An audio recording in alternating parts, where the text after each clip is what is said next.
Today we're taking a look at this ACC-SEC matchup between Florida State and LSU. And when you dive into the matchups on both sides of the ball, I think you'll come to find that each of these offenses should be able to generate some chunk plays, not only in the run game, but also the pass game. And yes, I realize that LSU has some new faces on the offensive line. A national storyline headed into this one has been how will Florida State's interior offensive linemen hold up against LSU's fierce defensive front that has some depth to it. But ultimately, I think each of these offensive coaching staffs are going to put their players in position to succeed and put the offenses in position to move the chains and ultimately score points. So when you look at Florida State's offense, this is a pretty clever, creative offense that in a way is able to neutralize defensive lines at times with the different movements and shifts that this offensive line does, and then ultimately quarterback Jordan Travis's ability to run the ball on any given play.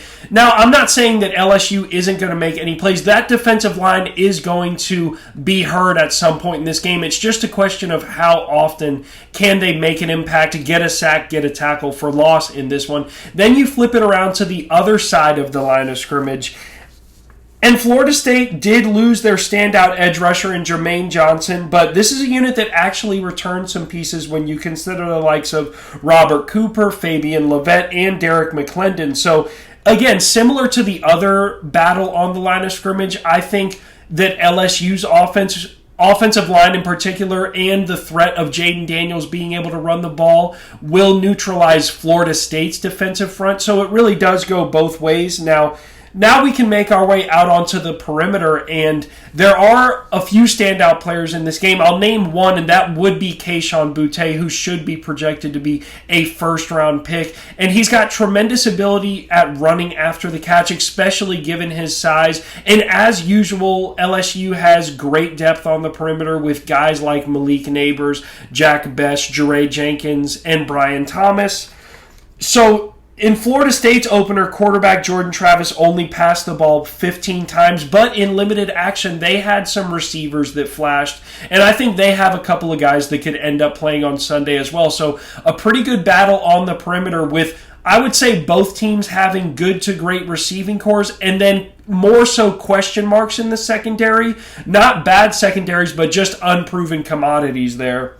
And when you look at the quarterback battle, each player has a lot of playing experience and really great command of their respective offenses.